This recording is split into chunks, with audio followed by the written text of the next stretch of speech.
Bien, el tercer componente del diencéfalo, y el resto es fácil, el tercer componente del diencéfalo es el subtálamo, que también se encuentra debajo del tálamo, pero está lateral al hipotálamo, ¿correcto?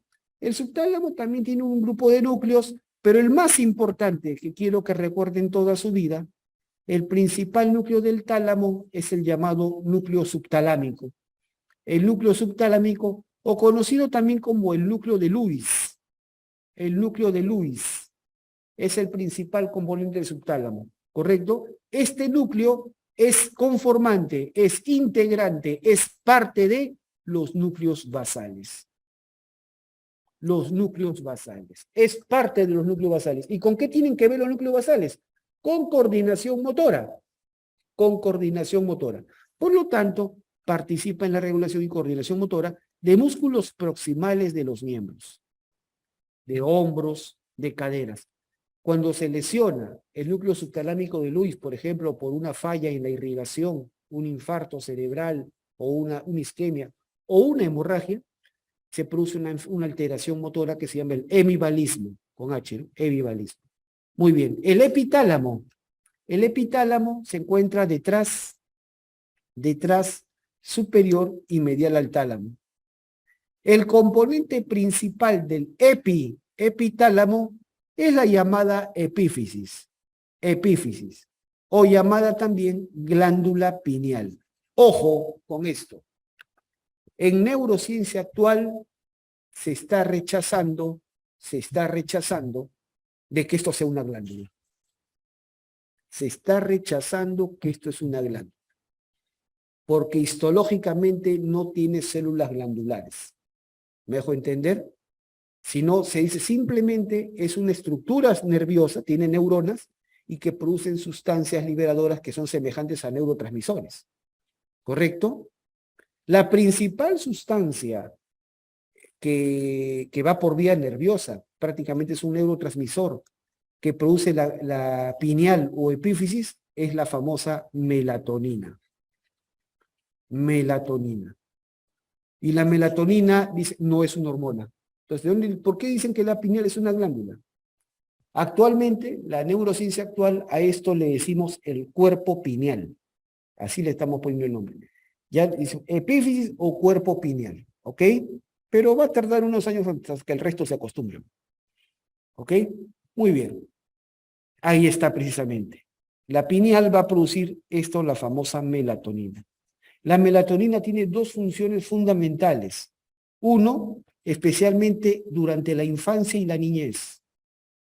Antes del inicio de la adolescencia, lo que antiguamente se decía la pubertad, porque también pubertad es un término que ya ha quedado descartado, antes del inicio de la adolescencia, antes del término de la niñez, ¿correcto? Antes de que aparezcan los caracteres sexuales secundarios, ¿correcto? La melatonina inhibe el desarrollo de los caracteres sexuales, es decir, inhibe la aparición del botón mamario en las mujercitas, inhibe la aparición de vello púbico y crecimiento de los genitales externos en el hombre, ¿correcto?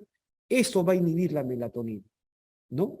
Por eso cuando uno habla ahora de pubertad precoz o adolescencia precoz, un niño que a los 8 años ya le comienza a brotar, aparece tener signos de caracteres sexuales secundarios, esto es por falla en la melatonina, falla en el cuerpo pineal, ¿correcto?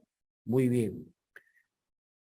Y también, por supuesto, durante el resto de la vida va a participar en el ritmo circadiano de sueño y vigilia, y participa en el ritmo circadiano de sueño y vigilia. Precisamente aquí vemos, aquí está la melatonina, que lo produce el cuerpo pineal, ¿correcto? Y cuando el cuerpo pineal, por ejemplo, miren, venimos acá, por ejemplo, cuando está en oscuridad, cuando está en oscuridad, cuando es de noche, cuando es de noche, está oscuro y la persona está y en silencio todo, entonces, ¿qué ocurre? Eso más bien estimula los bastones en la retina, y esto va a estimular al núcleo supraquiasmático del hipotálamo para que éste induzca el sueño. Pero esto a su vez estimula la producción de melatonina. La melatonina estimula el sueño. Lo contrario, cuando ya amanece, aparece la luz del sol, ¿correcto? Cantan los pajaritos y todo eso. ¿Estamos de acuerdo? Aparecen los ruidos propios del amanecer. Entonces, eso más bien estimula los conos en la retina, los conos en la retina. Esto bloquea el núcleo supraquiasmático, ¿correcto? Y esto va a bloquear también al cuerpo pineal, a la epífisis, y va a disminuir la cantidad de melatonina y la persona puede despertar. ¿Ok? Simple. Bastante elemental. Y por último, el metatálamo. El metatálamo, que es el componente más reciente en la descripción de la neurociencia, el metatálamo se lo atribuyen a lo que son los cuerpos geniculados. Estas dos formaciones como dos bolitas que se encuentran por detrás, por debajo y lateralmente al tálamo. Esos son los cuerpos geniculados. Cuerpo geniculado lateral y cuerpo geniculado medial. El cuerpo geniculado lateral es el cuerpo geniculado lateral integrante de la vía óptica. No, acá hay un error. Acá hay un error, yo me he equivocado, debo reconocerlo, he escrito mal esto. No es integrante. Vamos a decir así que está asociado, no es parte de la vía. No es parte de la vía, pero vamos a decir que está asociado a la vía óptica. Tiene que ver con reflejos de ajuste visual. Correcto. Ah, perdón, me estoy confundiendo con los tubérculos cuadrigéminos. Me estoy confundiendo. Eso estaba bien, perdón, estaba bien. Estaba bien escrito. Yo me estaba confundiendo con los tubérculos cuadrigéminos. Perdón, mil disculpas, me he equivocado. Estaba bien esto. Es parte de la vía óptica, es cierto. El cuerpo geniculado es parte de la vía óptica. Contiene la tercera neurona en la vía óptica, vía visual. Eso es cierto. Y el cuerpo geniculado medial es parte de la vía auditiva. ¿Ok? Bien, eso está bien entonces, está bien. Aquí está precisamente la vía óptica. Recordamos nosotros que los receptores están en la retina, ¿correcto? En la retina. Y la retina la voy a dividir en dos partes. La parte lateral de la retina, esta parte de acá, le voy a llamar la retina temporal. Y la parte medial de la retina le voy a llamar la retina nasal. Así se le llama. Retina temporal es la zona lateral y la retina medial es la retina nasal. ¿Correcto? ¿Por qué nasal? Porque está cerca de la nariz. ¿Correcto? Muy bien. De la retina, específicamente de las células ganglionares, se va a originar el nervio óptico. Entonces, en la retina vamos a tener la primera y la segunda neurona. Las dos están en la retina. La primera neurona es la neurona bipolar y la segunda neurona es la neurona ganglionar. Ambas se encuentran en retina. Los axones de la neurona ganglionar, de esta de acá, sus axones forman el nervio óptico. El nervio óptico. El segundo nervio craneal. El nervio óptico. El segundo nervio craneal. Eso lo forman los axones de las neuronas ganglionares. Entonces, el nervio óptico, el segundo nervio craneal, está formado por los axones de las neuronas ganglionares. Ahora, observa lo siguiente. Observa que parte de los axones que van por el nervio óptico, van a cruzar hacia el otro lado. ¿Qué axones cruzan hacia el otro lado? Los axones originados en la retina nasal. Los axones de las células de la retina temporal se mantienen en el mismo lado. No cruzan la línea media, pero los que van a cruzar son los axones originados en la retina nasal. ¿Y cómo se llama esta estructura?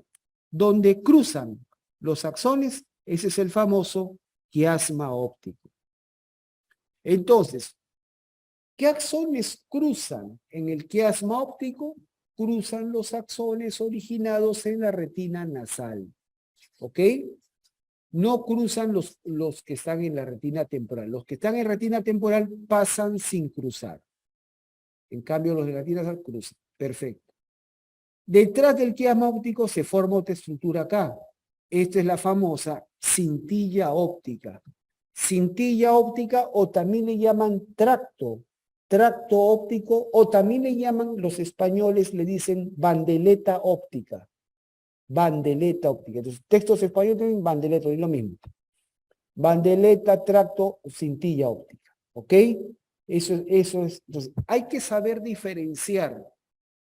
No es lo mismo. Algunos dicen nervio óptico, dicen el segundo par craneal, dicen va desde acá hasta acá. Eso no es el segundo par craneal. El segundo par craneal es el nervio óptico. Y este va desde la retina hasta el quiasma óptico. O sea, hasta acá nomás es nervio óptico. De aquí viene el quiasma y detrás del quiasma ya no es nervio óptico. Ya es cintilla, tracto o bandeleta óptica. ¿Ok? ¿Quedó claro? Entonces, perfecto, tenemos ahí.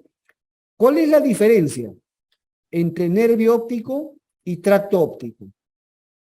Que el nervio óptico contiene fibras tanto de la retina temporal y nasal del mismo ojo del mismo lado, del ojo homolateral, ¿verdad? Eso quiere decir entonces que si una persona se lesiona el nervio óptico, entonces va a perder la visión de ese ojo, la visión total de ese ojo. Toda la visión de ese ojo se pierde.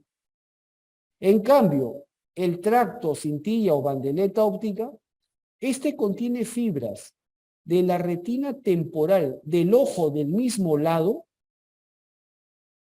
pero contiene fibras de la retina nasal del ojo contrario, del ojo contralateral, ¿no? Entonces, eso quiere decir que una lesión en la cintilla, bandeleta o tracto óptico no va a producir pérdida de la visión total de un ojo, sino que va a perder pérdida de la mitad del campo visual, del ojo, de ambos ojos, digamos, de ambos. ¿Me dejo entender? Y para ser más claro,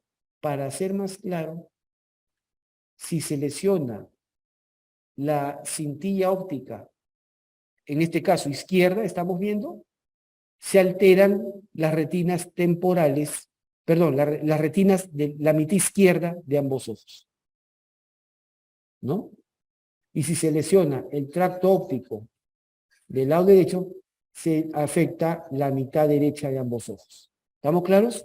Muy sencillo. Pero tanto el nervio óptico, el quiasma y el tracto óptico contienen axones. Son puros axones. ¿Axones de qué neuronas? De las neuronas ganglionares. O sea, que los axones de estas neuronas ganglionares están formando el nervio óptico, el quiasma óptico y la cintilla óptica. ¿Está claro? Y la cintilla óptica. Finalmente, la tercera neurona está en el cuerpo geniculado lateral. En el cuerpo geniculado lateral, y esto es parte ya del metatálamo. Y finalmente de acá salen fibras, las radiaciones ópticas se le llama, que finalmente llega a la corteza visual que está en el lóbulo occipital. ¿Correcto? En el lóbulo occipital. Bien, y esta es la vía acústica, la vía auditiva, que comienza en el órgano espiral de Corti, en el caracol, en el laberinto, ¿no? Ahí está la primera neurona, en el ganglio espiral de Corti. La segunda neurona está en los núcleos cocleares, que están entre bulbo y protuberancia, especialmente en protuberancia. La tercera neurona está arriba, en el tubérculo cuadrigémino inferior. La cuarta neurona en el cuerpo geniculado medial. Y finalmente de aquí salen las radiaciones auditivas hacia los lóbulos temporales. Nada más. Eso es bastante simple. Perfecto. Bien, y pasamos a los hemisferios cerebrales. Los hemisferios cerebrales también son dos, un hemisferio cerebral derecho y uno izquierdo, ¿correcto? Separados sagitalmente, o sea, de adelante para atrás, por esta hendidura. Esta es la famosa hendidura, la hendidura longitudinal o hendidura interhemisférica. La hendidura longitudinal o interhemisférica que separa los dos hemisferios, derecho e izquierdo. Sin embargo, los dos hemisferios cerebrales se van a mantener unidos por las comisuras. Por las comisuras. A diferencia del cerebelo, cuando vimos la superficie del cerebelo, vimos que la corteza del cerebelo pasaba de un lóbulo a otro, del derecho a izquierdo. Sin embargo, en el cerebro no ocurre esto. La presencia de esta hendidura, la hendidura interhemisférica, impide que la corteza cerebral de un hemisferio pase al otro. No pasan. Las cortezas de ambos hemisferios están separadas entre sí. No es como el cerebelo. Perfecto. Está cubierto por la corteza cerebral que alcanza su máximo desarrollo en nuestra especie. Es lo que nos define como Homo sapiens y constituye el centro de las funciones cerebrales superiores, ¿no? Las funciones cerebrales superiores son el lenguaje, la memoria, la atención, nóseas y praxias. Aquí quiero agregar un detalle. Actualmente se habla de lo que es la dominancia hemisférica, que todas las personas tenemos un hemisferio cerebral dominante.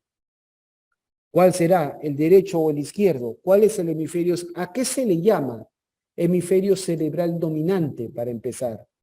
Hay personas que van arrastrando un mito. Hay un mito muy difundido en la sociedad, un mito que muchas personas dicen, si tú eres diestro, si escribes con la derecha, es porque tu hemisferio dominante es el izquierdo. Y si tú eres zurdo, es porque domina tu hemisferio derecho. Eso no es totalmente cierto. Eso no es totalmente cierto. Porque las funciones motoras, las funciones sensitivas, las funciones sensoriales, están claramente formadas en uno de los dos hemisferios, ¿correcto? O sea, eso no es el detalle. Se define como hemisferio dominante, a aquel que contenga las funciones de producción y comprensión del lenguaje. El que contenga, el hemisferio que contenga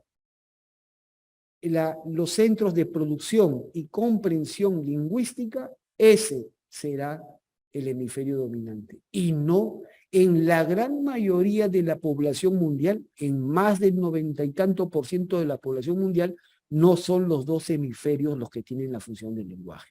No es así. Por eso que cuando vemos en la gran mayoría de pacientes con ACV, con desorden cerebrovascular, generalmente en el hemisferio izquierdo, el paciente no habla más.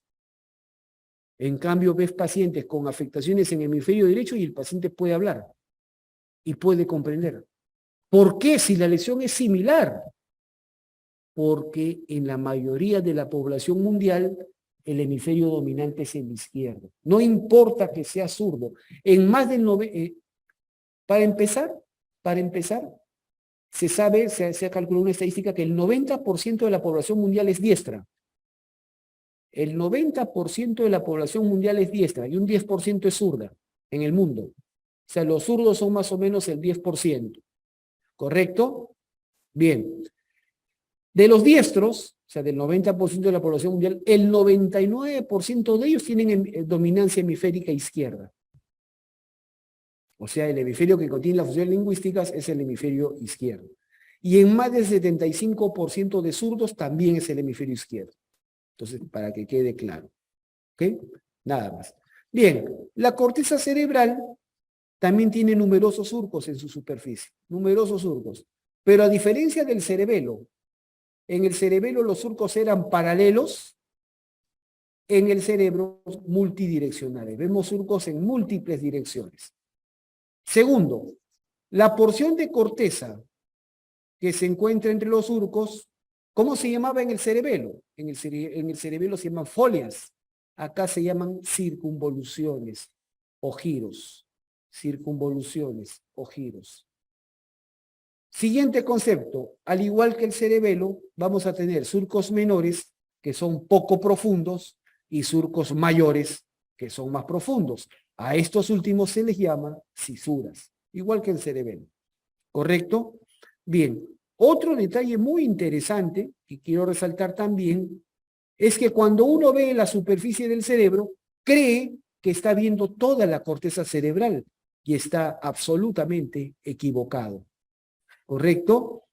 En la superficie del cerebro yo solamente veo un tercio de la corteza cerebral. Un tercio nada más de la corteza se ve en la superficie. ¿Dónde están los otros 2 tercios? Están escondidos dentro de los surcos y cisuras.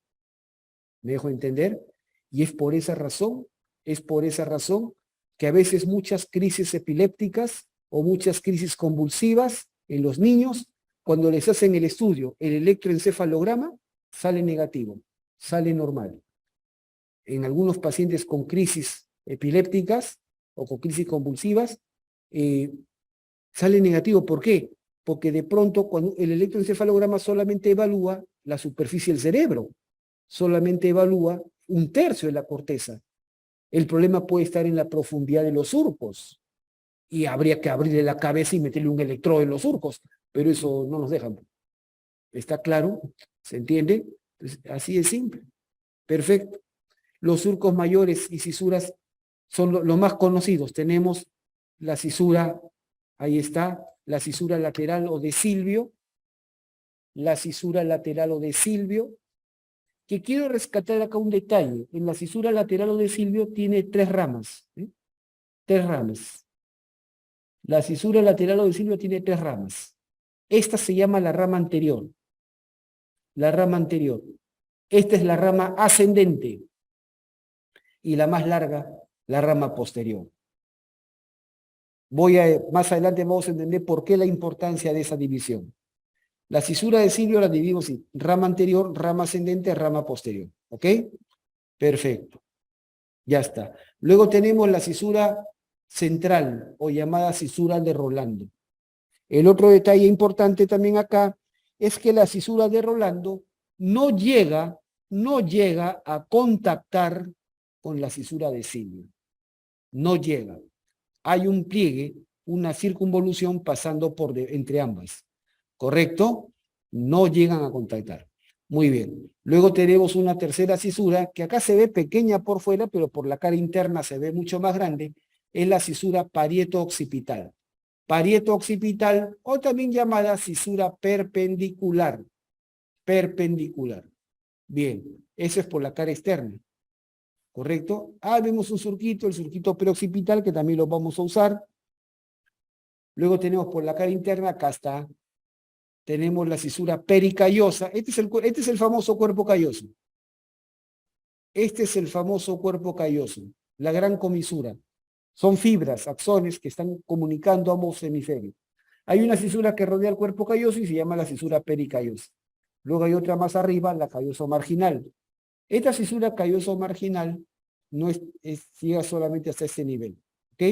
Luego tenemos acá la cisura parieto-occipital o perpendicular, que acá se ve mucho más larga, ¿no? Y por último, esta cisura que vemos acá, que es la cisura hipocampal. Muy bien, perfecto. En cada hemisferio cerebral se van a formar 6 lóbulos. 6 lóbulos. Vamos a tener en primer lugar el lóbulo frontal. El lóbulo frontal, que se encuentra delante de la cisura central de Rolando y por encima de la cisura lateral o de Silvio. El lóbulo frontal es el más grande en el cerebro humano. Ocupa un tercio del volumen cerebral. Un tercio, el 33.3%. Un tercio del tamaño del hemisferio, el lóbulo frontal. Es el lóbulo más grande que tenemos. ¿Ok? Bastante simple.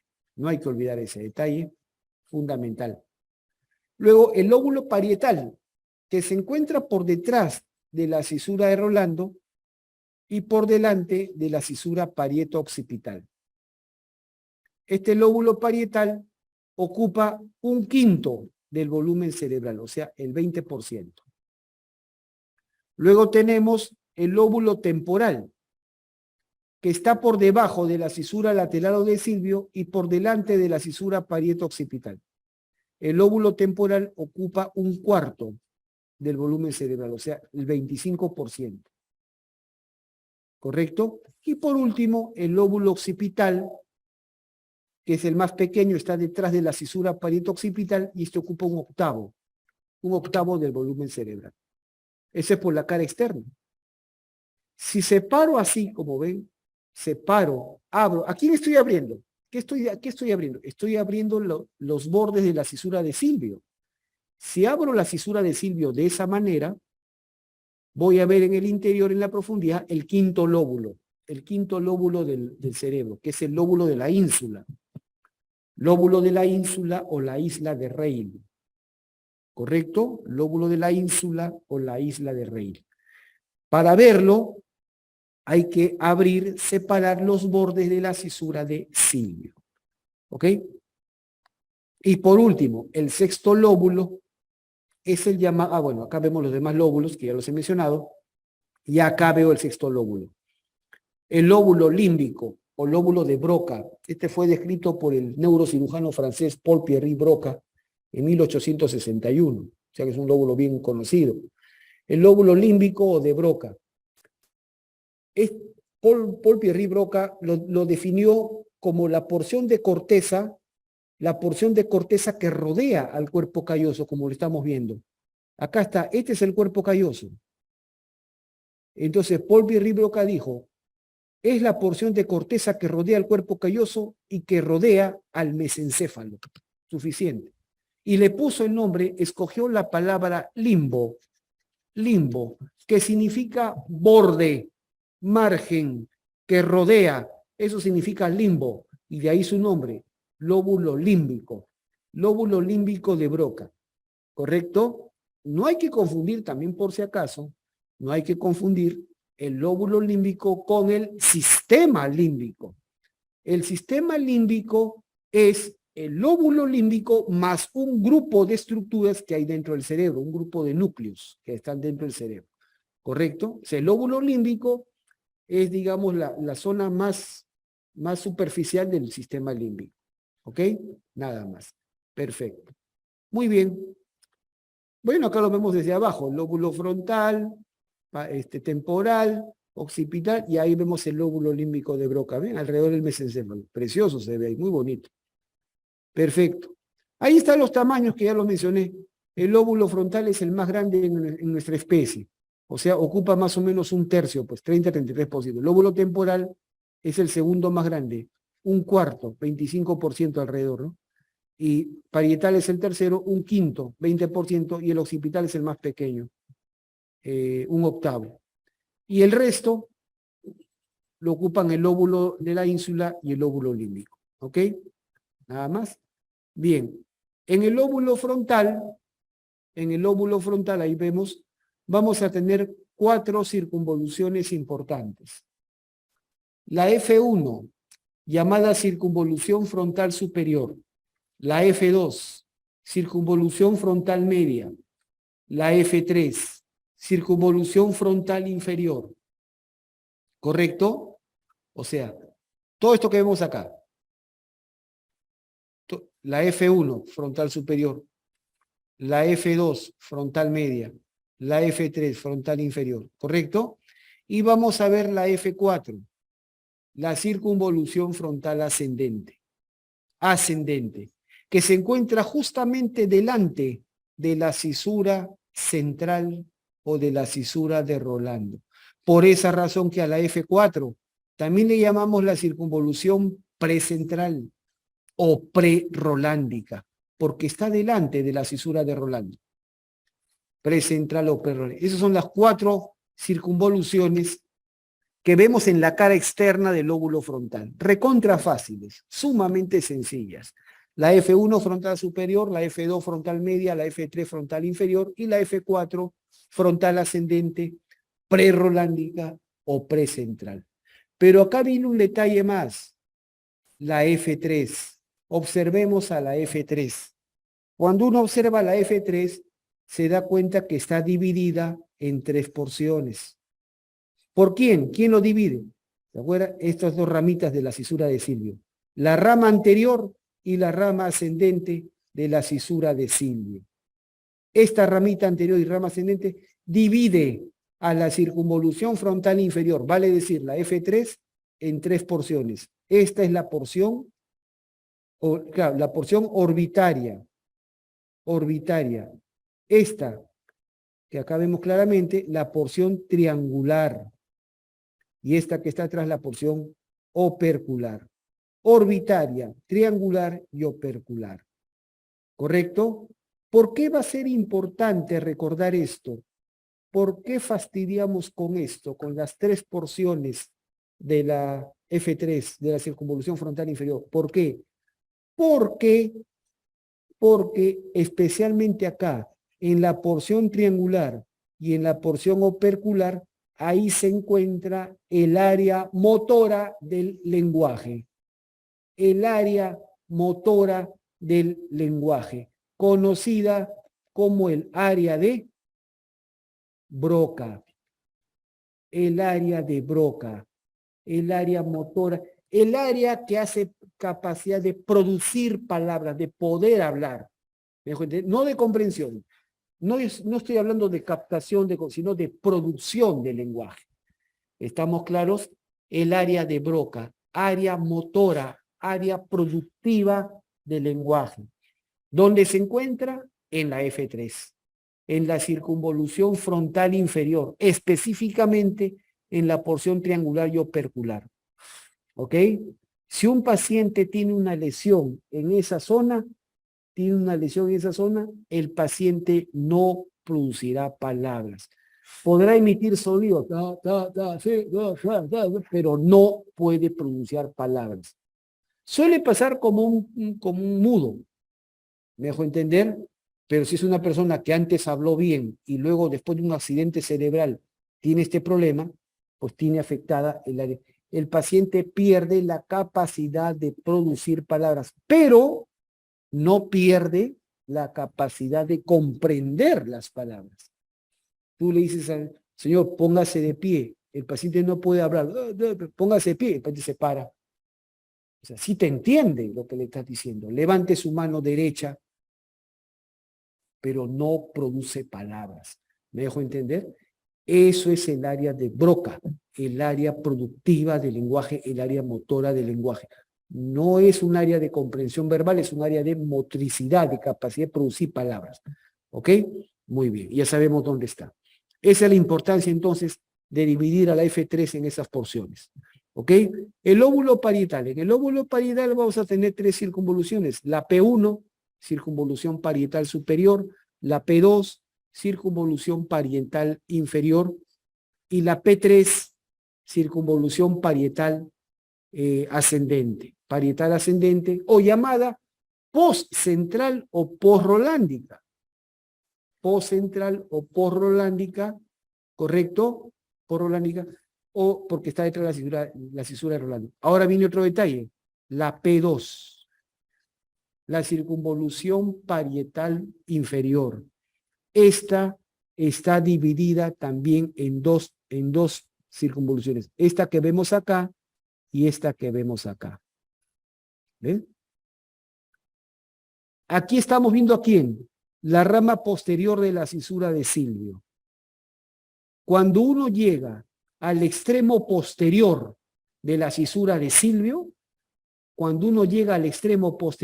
Silvio, detrás del extremo posterior de la cisura de Silvio, ve esta circunvolución. Y cuando uno llega al extremo posterior de este surco, este es el surco temporal superior. En el extremo posterior del surco temporal superior también ve esta circunvolución. ¿Cómo se llaman? Esta que está acá, detrás del surco temporal superior, esta se llama la circunvolución marginal o angular. Y la que está más arriba, detrás de la cisura de Silvio, esa es la supramarginal. ¿Correcto? Entonces tenemos la angular o marginal y la supramarginal. ¿Correcto? ¿Por qué son importantes? ¿Por qué son importantes?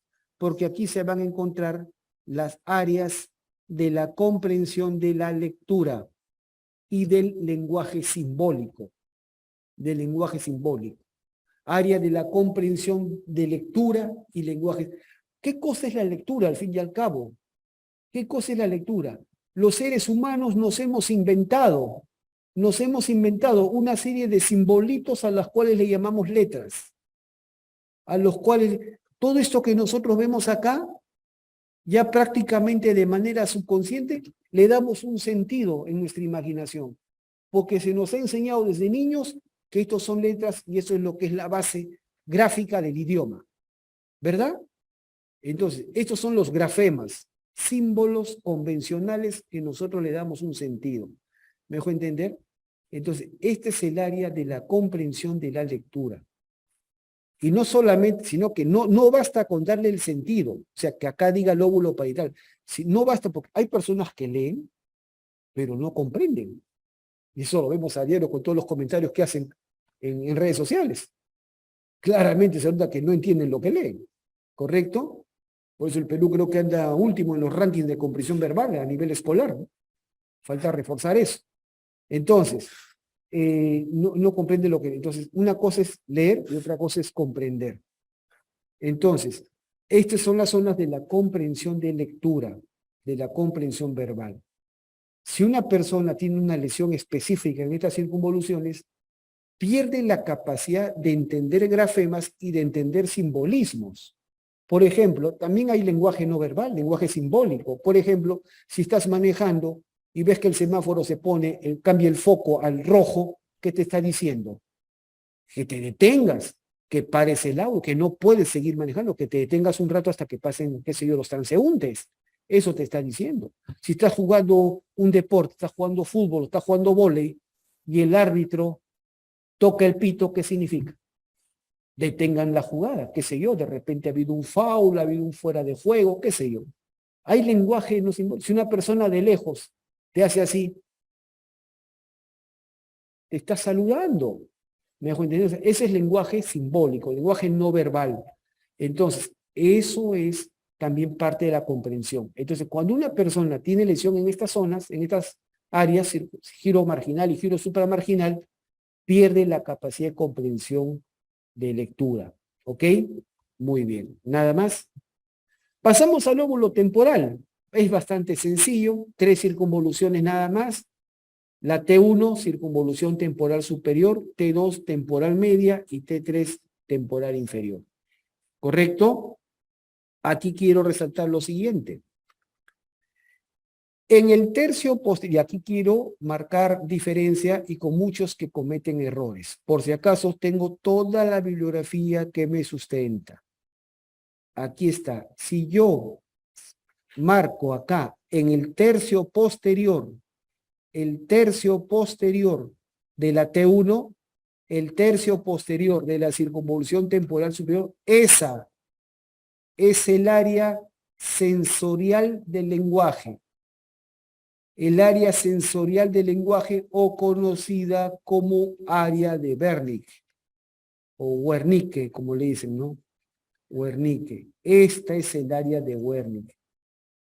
Se encuentra, y por si acaso les voy diciendo porque hay muchos que cometen errores, es el área 22. No es el área 39 y 40, como muchos creen. Hay que leer, revisen los textos de neurociencias. ¿Ok? Entonces, el área de Wernicke es el área 22. ¿Dónde se localiza? En lóbulo temporal. Está en el tercio posterior de la circunvolución T1 de la temporal superior. Ahí se encuentra. Wernicke, lo que pasa es que a diferencia de Broca, Broca era neurocirujano y Wernicke era neuropsiquiatra. Basta con eso para entender todo. Un neurocirujano es mucho más topografista, es mucho más anatómico, más preciso con descripciones anatómicas. Wernicke era neuropsiquiatra, pero también hacía autopsias de pacientes. Entonces Wernicke veía que los pacientes con lesión, con alteración de la comprensión, de la alteración sensorial del lenguaje, comprensión del lenguaje, ¿no? Entonces él veía que estaba lesionada toda esta zona. Wernicke habló de una zona, pero no tipificó con claridad dónde estaba el área de Wernicke. No hay ninguna revisión. Wernicke es un polaco, para empezar, he tenido la oportunidad de revisar sus artículos, es un polaco donde él describe, pero él dice, acá hay un área donde está no describe con la precisión que describió Broca. Broca casi dijo, porción triangular, porción opercular, eso fue clarísimo, pero Berring no es tan claro. Entonces, los sucesores, con los años, han querido, para hacerle homenaje a Paul Wernicke, quisieron, Carl Wernicke, ¿sí? Para hacer un homenaje, quisieron ubicar el área. Y algunos creyeron que estaba en el giro marginal y supramarginal. No. Actualmente se sabe que el área de Berring, o lo que Berring describió, está acá, en el tercio posterior de la T1. Área 22 de Brodmann, las áreas son de Brodmann. ¿Ok? Muy bien, perfecto. Ya está. Bien, y si abrimos acá, vamos a ver que sobre la T1, acá hay unas circunvoluciones. Ahí están. Acá vamos a ver las circunvoluciones transversas de Heschel, que tienen que ver con la función auditiva. En el tercio medio de la T1, por delante del área de Wernicke, en el tercio medio de la T1, y en estas circunvoluciones transversas de Heschel, ahí está el área de la audición, el área de la audición. Nada más. En la cara medial, en la cara interna, acá vamos a ver la circunvolución paraterminal, que está justo delante del hipotálamo, la circunvolución subcallosa, esta circunvolución que rodea al cuerpo calloso,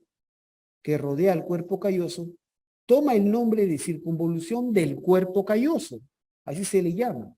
O también se le llama circunvolución del cíngulo. Cíngulo con sea, la palabra cingulum en latín significa cinturón de cuerdas. Es como usan los monaguillos, los acólitos que asisten al Padre en la misa, ¿verdad? Siempre el Padre va con unos acólitos al costado, y los acólitos van con una sotana blanca y van con unas cuerdas atadas a la cintura. Esas cuerdas, cinturón de cuerda, eso se llama cíngulo. Cíngulo, el sacerdote dice cíngulo. El cíngulo significa cinturón de cuerdas. Y precisamente esta circunvolución que rodea al cuerpo calloso también se le llama circunvolución del cíngulo. ¿Ok? Muy bien. Perfecto. Nada más. Eso es lo que se ve. ¿Qué más vamos a observar? Vamos a ver acá el lobulillo paracentral, un lobulillo muy importante porque tiene que ver con la función motora y sensitiva de los miembros inferiores. El lobulillo cuadrilátero, o también llamado la precuña. Acá está la precuña. Detrás de él está la cuña, y debajo de la cuña, la circunvolución lingual. ¿Correcto? Muy bien, eso es lo más importante. Perfecto. En la cara inferior, vamos a ver acá, en el tercio anterior vamos a ver el lóbulo frontal, y en los dos tercios posteriores los lóbulos temporoccipitales, le llamamos a esto, temporoccipitales. ¿Correcto? Muy bien. En el lóbulo frontal vemos acá, ahí está, perdón, está señalado. Lóbulo frontal vemos acá las circunvoluciones orbitarias, ¿no? Orbitarias. Ahí, acá está. Perdón, pensé que estaba señalado. La circunvolución recta, que es esta, la parte interna, y esto las circunvoluciones orbitarias, anterior, lateral, posterior y medial. ¿Correcto? Luego, en los dos tercios posteriores, la circunvolución temporoccipital. Temporoccipital lateral, esa era la T4, que se divide temporoccipital lateral, que se divide en T4 y una porción occipital, la temporoccipital medial, que es la T5, contiene la T5, ¿no? Y la porción del lóbulo occipital, y por dentro tenemos a la circunvolución del hipocampo, ¿ok? Que es parte del lóbulo límbico de Broca. Un detalle interesante. ¿Has escuchado? Hay un famoso actor de Hollywood, famoso, Brad Pitt. Se dice actualmente que Brad Pitt está sufriendo un problema cerebral. No sé si se han enterado o han leído algo. Brad Pitt hay dos actores de Hollywood ahorita que están con un problema neuronal, un problema neurológico. El famoso Bruce Willis, ¿no? De Duro de Matar, que dice que su diagnóstico es demencia frontotemporal, ¿no? Este paciente está perdiendo la frontotemporal, o sea, le está agarrando áreas del lenguaje, está perdiendo la capacidad de reconocer, la capacidad de hablar, la capacidad de reconocer a la gente, incluso a los rostros. Y Brad Pitt, que dice que está con un problema de prosopagnosia, que es la incapacidad de reconocer rostros. Los seres humanos venimos programados genéticamente desde el nacimiento a reconocer rostros. Es por eso que el recién nacido, desde que hace contacto con la madre, ya aprende directamente a reconocer el rostro materno. Aprende directamente a reconocer. Entonces, eso se llama la habilidad de reconocer rostros. Y eso está aquí, en la circunvolución temporo-occipital medial. Esta es la zona de reconocimiento de rostros. Cuando falla esto, se produce la prosopagnosia. Y esto es lo que el actor Brad Pitt, según lo que mencionan, está padeciendo, ¿no? Bueno, perfecto. Nada más.